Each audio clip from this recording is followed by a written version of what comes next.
Having visited China 46 times over 20 years, he says he has witnessed the remarkable achievements of China's modernization. China is a strong country.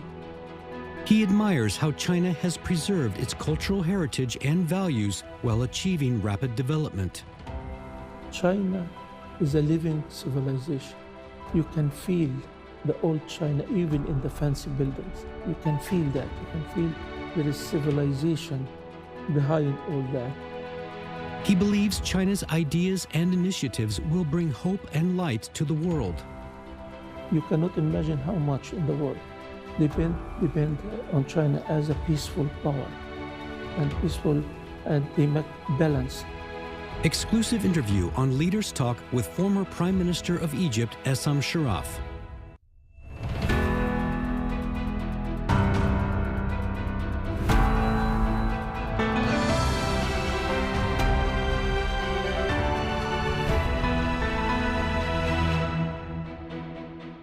Hello and welcome to Leaders Talk, where we meet leaders, thinkers, and trailblazers. I'm Yanke. Our guest today is Essam Sharaf, the former Prime Minister of Egypt, recipient of the Outstanding Achievement Award at the inaugural Orchid Awards, and ambassador of He culture. For years, he has dedicated himself to fostering dialogue between China and Egypt. With 2 decades of in-depth research on China, how does he view the country's development and the unique path to modernization? And in this new era, how can these two ancient civilizations, China and Egypt, deepen their cooperation and strengthen people-to-people connections? Let's find all these answers in our conversation with Professor Sharaf. Welcome back to China again, Professor Sharaf. Thank you. It's a pleasure to have you on Leaders Talk. Thank you very much. We're all curious about how many times have you visited China? This visit is number 46. Number 46. That's a lot. My first visit was in 2005 when I was Minister of Transport. Mm-hmm. During your time as Minister of Transportation and Prime Minister, you organized over 50 events about China. So what sparked that deep interest about China? How have your visits to China shaped your perspective? Yeah, because although we visited some places, I met different officials, and of course we saw people. China now is much more advanced than in 2005, but you can feel that there is something going on. China is a strong country and ready always to assist others. China is ready for competition and ready for cooperation. They have very, very deep civilization, very advanced civilization, if I may say, and with a set of values that really controls a lot of China's activities. China's modernization, it's based on a set of basic values, and that's what makes China different, actually. What do you love the country most? I can see that balance between the super development and the culture. I always say that China is a living civilization. You can feel the old China even in the fancy buildings. You can feel that. You can feel there is civilization behind all that. As I said, of course, the development and whether in transportation or other areas, this is amazing. But also I can feel the level of satisfaction of people, ordinary people. And this is very important. Again, it's a balance between being a strong technologically and in science and economically and people. And that, of course, goes to the political system here where the social justice is a key. Again, I couldn't see that in a lot of countries that the countries advance and people are actually, getting around some idea, basic idea that this is our country. Obviously, you understand China very well. And as a regular guest at the Understanding China conference, how will you communicate your understanding of China to those people who may know not much about China, or even those who might have misconceptions about China? China is being subjected to kind of media war and misinformation around. And this is very important to clarify the real China. I have a lot of like media events and lectures, presentations, and I concentrate on this part. Everybody knows that I'm actually, even in the West, my friends in the West, they know that I'm following China, and I'm very proud of that. To tell you the truth, when I tell some in the beginning, after that I finish, I feel people say, wow, we didn't know that. It was just a set of slides, presentation. Since the beginning of the new era, China has shared mutual benefits with the world, and its achievements are evident for all to see. Understanding China has become a topic of continuous global interest. The Understanding China International Conference was held in Guangzhou from December 2nd to the 4th, 2024. More than 600 guests from China and abroad, including former Egyptian Prime Minister Essam Sharaf, gathered to discuss the theme, Carry Through the Reform to the End, Chinese Modernization and New Opportunities for World Development, Fostering Consensus. In recent President Xi's letter to 2024 Understanding China Conference, he said that to understand China, one needs to understand China's efforts to further deepen reform comprehensively to advance Chinese modernization. So how do you understand his message? When you follow the progress of China, it always comes through what I call it a strong inside. People, are actually development, high quality development. But how come the quality development comes? It comes from reforms. And now China is opening up, yes, since 1978, but now actually China is opening up. China, for a lot of people, you cannot imagine how much in the world depend on China as a peaceful power and they make balance. Reform now is a strategic selection.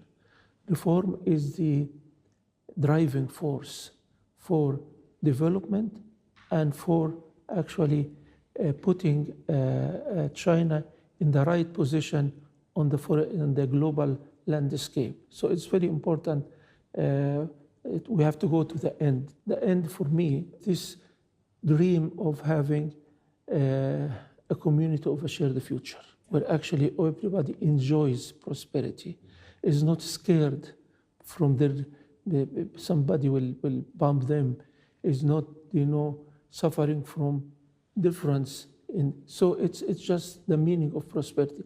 Well, you have observed China's modernization journey up close. How will you summarize the Chinese modernization?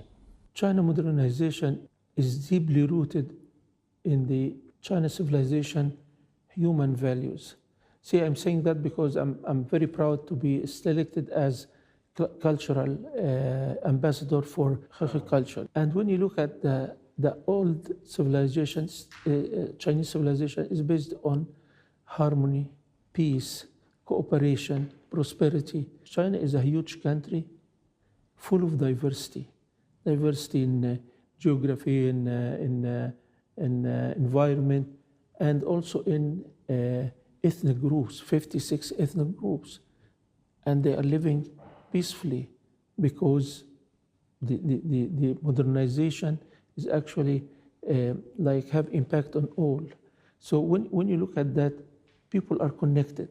Then there was harmony between them, and that led to a peaceful environment and development. I believe that people are enjoying now a very high level prosperity. So that's why so the values are the main input to, among other things, but the main input to the modernization process.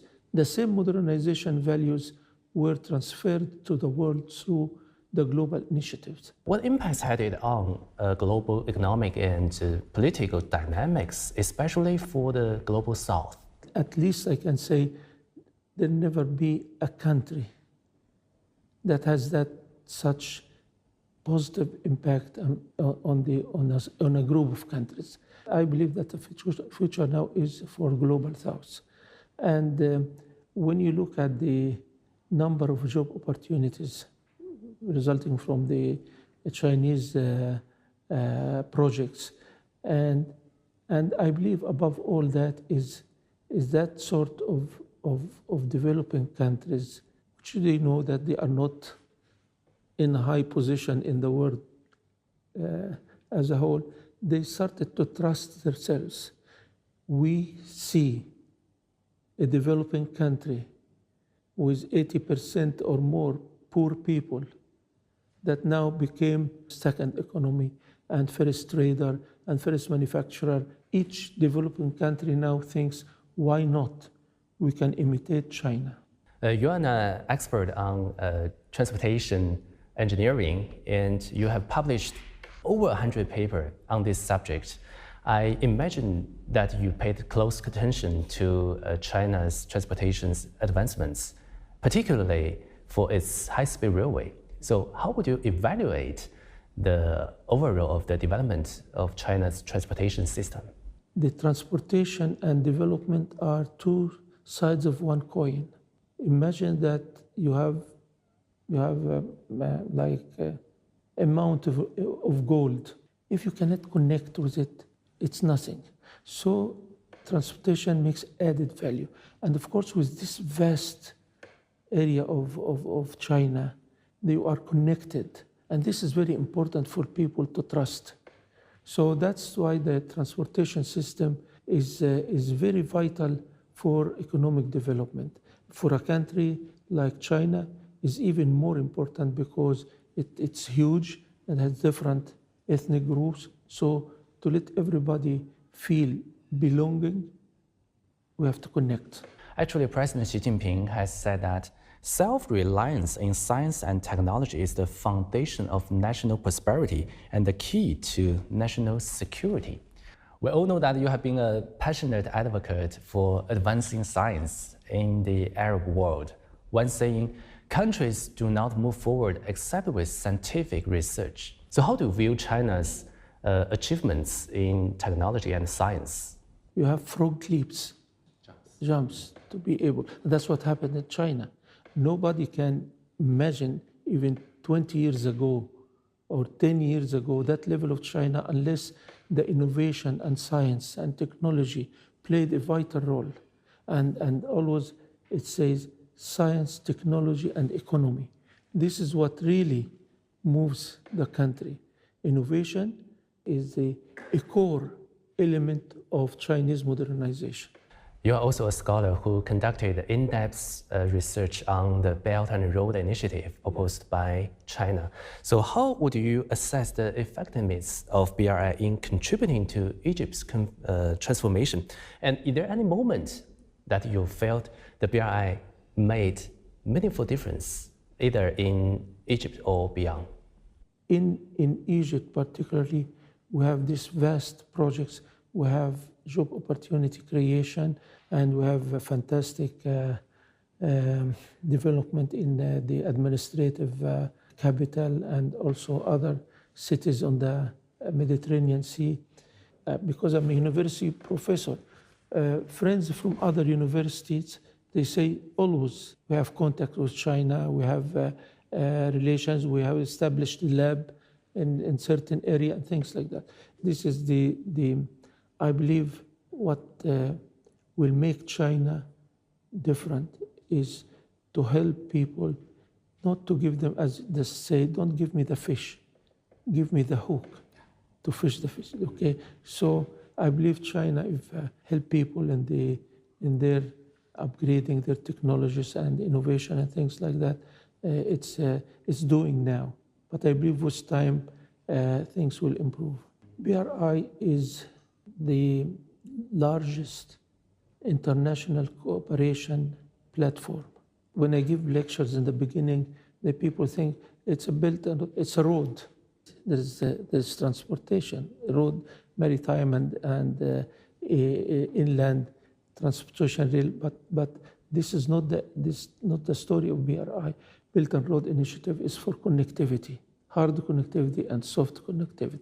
It includes a part of it is people-to-people connectivity. 10 years ago, I feel very upset because people, they have a wrong idea about China. They don't know, or at least they are ignorant about what's China.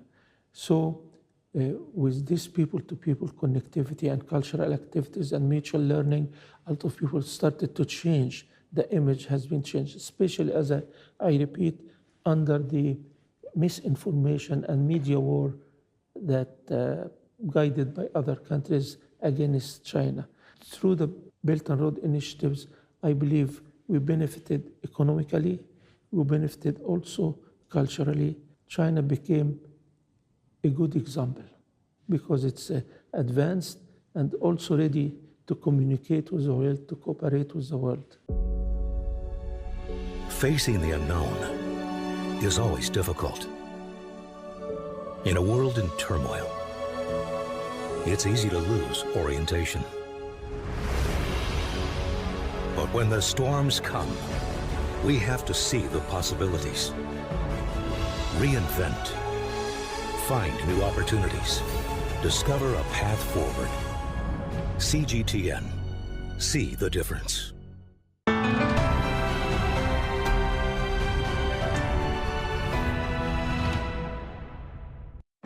Essam Sharaf is a well-known Egyptian political figure and scholar. His first visit to China 20 years ago marked the beginning of his deep connection with the country. He has visited nearly 20 Chinese provinces. He loves Chinese culture and extensively studied China's modernization process, received the inaugural Orchid Awards for Outstanding Achievement, and was selected as Cultural Ambassador for the promotion of He culture. 2024 marks the 10th anniversary of the establishment of comprehensive strategic partnership between China and Egypt. Looking back, how do you see the partnership evolving? What shared values between the two countries stand out to you? Relations with China and Egypt is very old, since the old Silk Road, through the maritime Silk Road, and Egypt played a very important role in this area for the trade coming from the east to west and to the area in the Middle East at that time. Egypt was the first Arabic and African country to establish diplomatic relations with China. And then always through the time, there was some kind of very close relations. But what are the values? Both countries are peaceful countries. So this is the value of peace.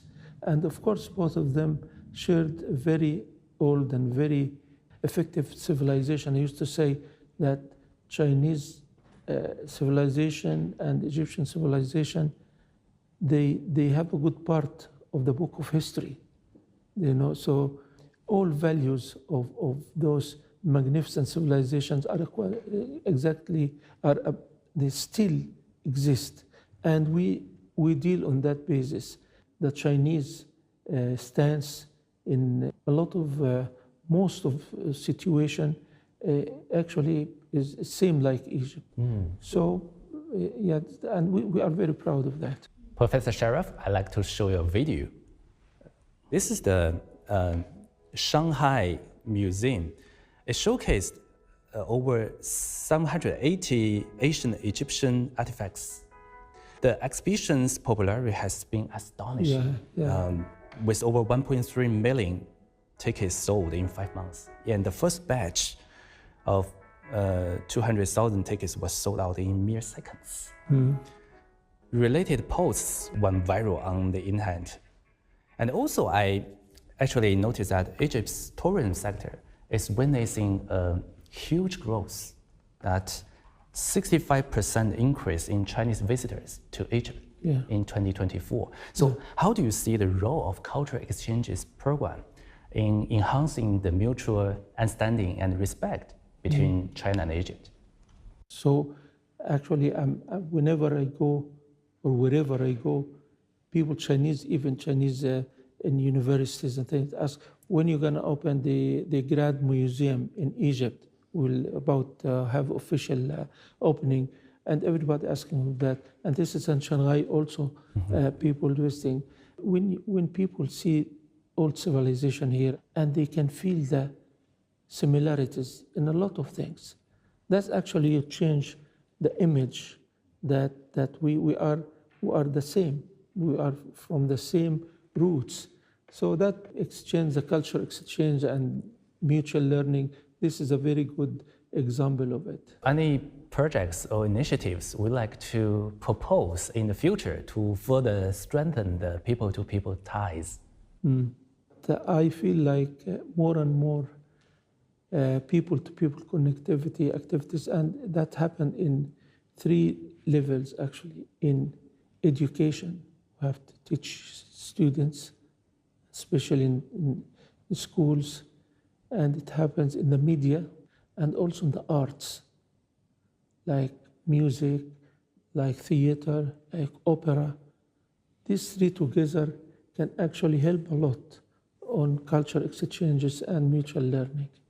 In 2023, you received the Orchid Award, which is for people who made great contribution to mutual understanding and mutual learning between China and foreign countries.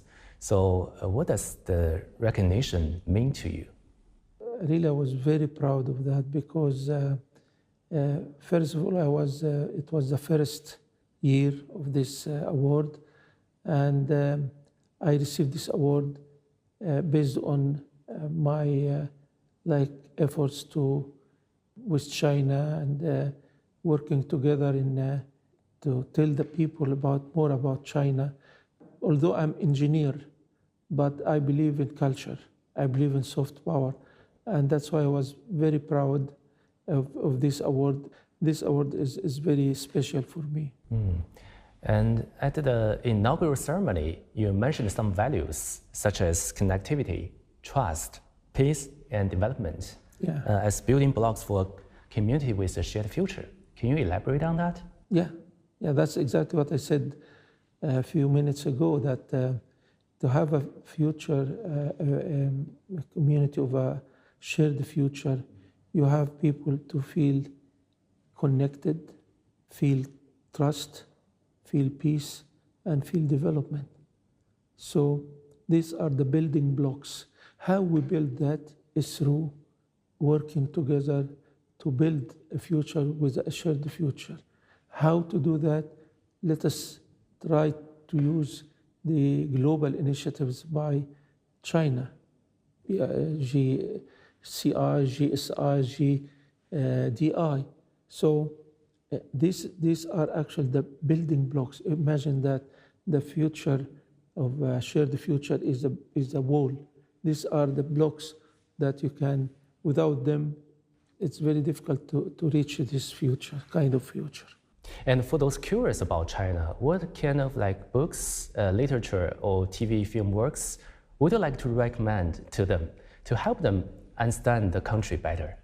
Of course, there is a lot of books, but I have all versions of President Xi books of the governance.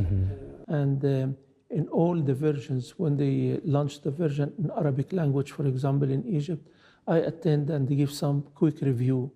President Xi is a very faithful citizen, very wise person, and very clever politician.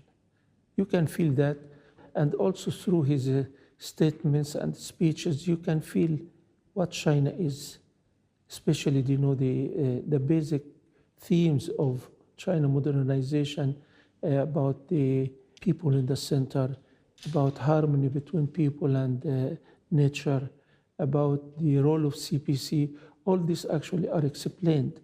So how do you see President Xi Jinping's initiatives, the Global Development Initiative, the Global Security Initiative, the Global Civilization Initiative, contributing to the vision of the better world? We are at crossroads. We have to select the first part, the bad part on this list. We are going to self-destruction. The other side is actually to have instead of global destruction, you have to global prosperity. And that's embedded in all global initiatives. Global Civilization Initiative is for harmonizing diversities and cultural exchange and mutual learning. Global Security Initiative for peace. Global Development Initiative is a roadmap for development. So everything is rooted in the values of the Chinese civilization. If we look for global prosperity, then we have to go to a community of a shared future. A community of a shared future is really, because it's not just a slogan. It's a huge idea. It's a very deep idea. Once you believe that we are one humanity, so we share the future, then actually we will compete, but we'll cooperate also. As the Chinese New Year or Spring Festival approaches, would you like to send your wishes to Chinese people? Happy New Year, first. Second, I would like to tell you that you have to be very proud that you are citizens of this country. You have to work on always believing that being, what I call it, strong internally. You are one society and with a great leadership. So you have always to be proud and work was to keep China as a leading country as it is now. Oh, thank you so much, Professor. 谢谢。